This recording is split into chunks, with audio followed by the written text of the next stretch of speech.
¿Cómo convertir la información que reciben nuestros estudiantes en conocimiento? Una pregunta interesante que tiene una serie de aristas.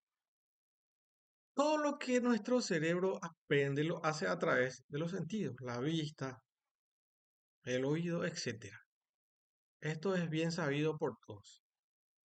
La forma en que los cerebros de nuestros estudiantes responden a esa información sensorial que proviene del entorno demuestra qué tipo de información atrae su atención. Para esto se pueden utilizar varias estrategias como la novedad, la sorpresa, la predicción, anticipación positiva, intereses individuales.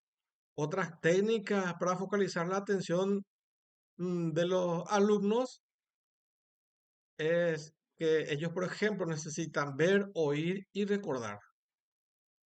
El registro de esos estímulos sensoriales que pasa por los filtros cerebrales, tenemos que saber que está fuertemente influenciado por los estados emocionales.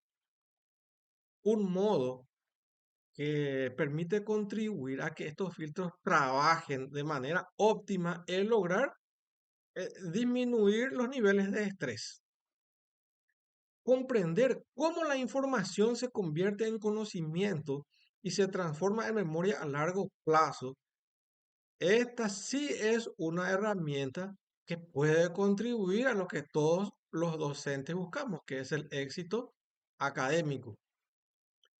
La información que nuestro cerebro recibe como estímulo sensorial primero tiene que pasar por un sistema muy particular que se llama sistema activador reticular ascendente, más conocido como SARA. Más tarde pasa al sistema límbico, también conocido como emocional.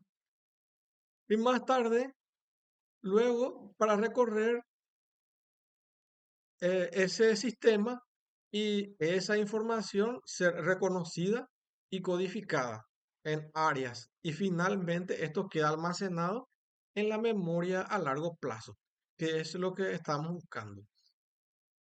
El objetivo de una enseñanza exitosa consiste en controlar ese flujo de información que pasa a través del SARA para que de este modo la información más útil es la que se pueda convertir en conocimiento y alcanzar estos circuitos neuronales cognitivos superiores ubicados en la corteza prefrontal. El modo de traspasar estos filtros es captando la atención de los estudiantes, incorporando, por ejemplo, sorpresas, novedades en el aprendizaje a través de variaciones de esos estímulos sensoriales. Por ejemplo, cambiando la voz, el volumen, el ritmo, cambios visuales de los colores, modificaciones en el movimiento y variaciones de tamaño. Si los alumnos ya están presionados o exigidos por la tarea de tener que escoger información entre una multitud de estímulos sensoriales, se complica el objetivo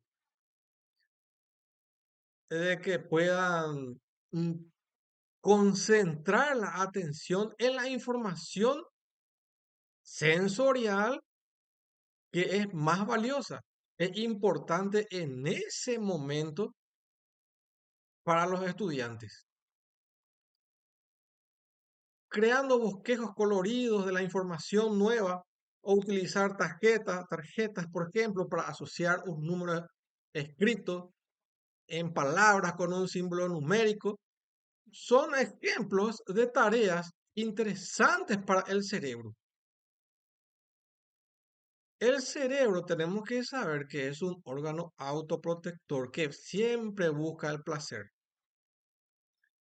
La información sensorial que atravesó el SARA debe pasar ahora a través del núcleo emocional del cerebro, que es el sistema límbico. Muy particularmente, hablamos de la amígdala y del hipocampo, en donde se da significado emocional a la información. Cuando el cerebro percibe amenazas, esta,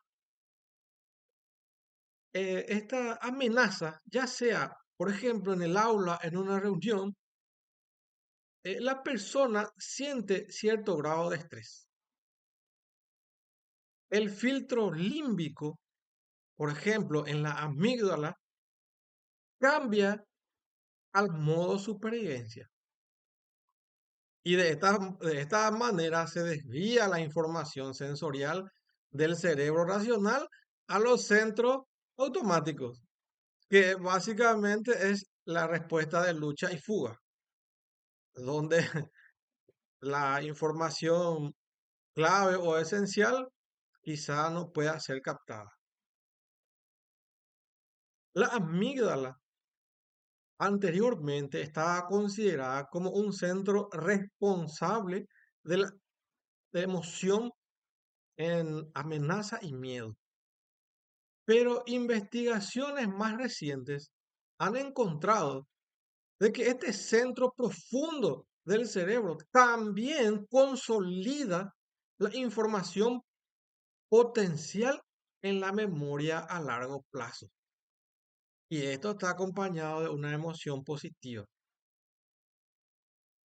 Cuando, por ejemplo, un alumno o un colaborador se frustra porque el vocabulario que está leyendo no le permite, por ejemplo, entender el tema, entonces los filtros afectivos de su amígdala responden a la atención tomando cantidades más altas de la glucosa y del oxígeno del cerebro, que son los principales combustibles.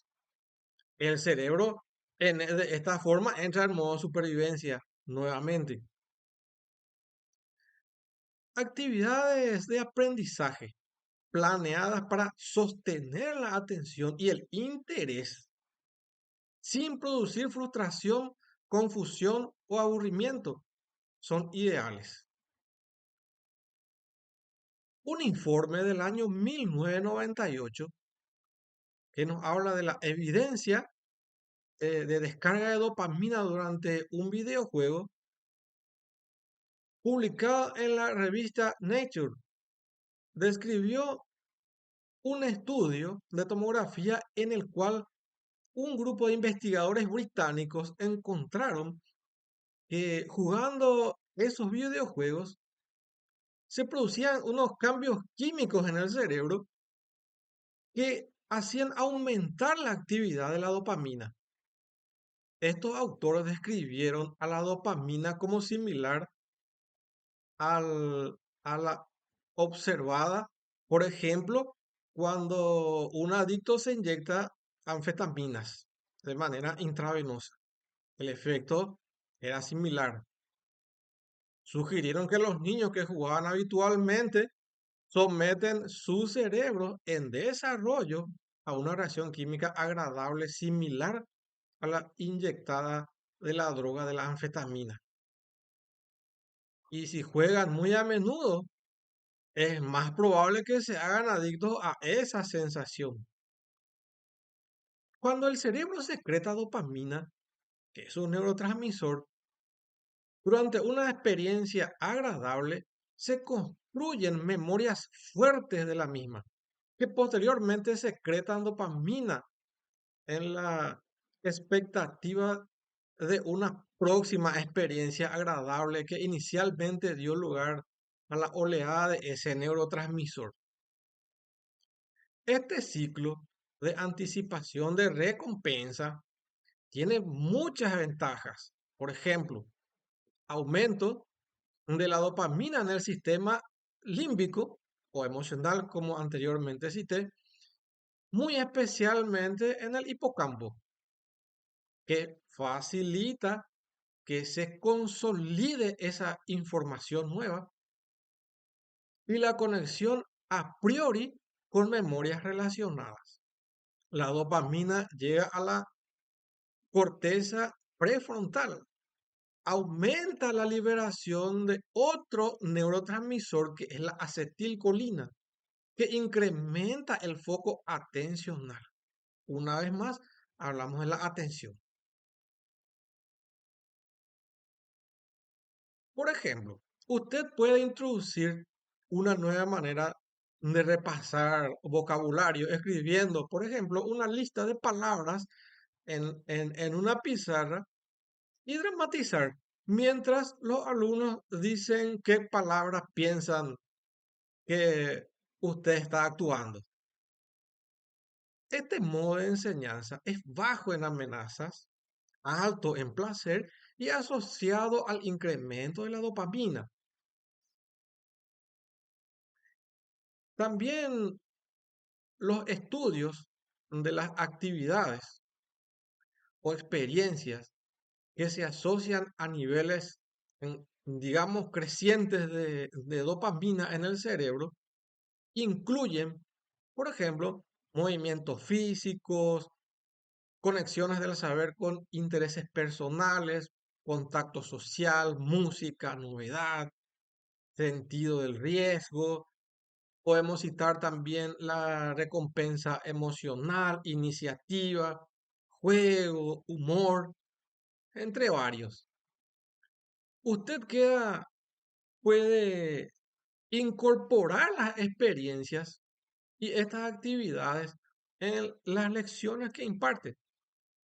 La dopamina, de esta manera, va a estar disponible para aumentar el placer, la atención y la memoria.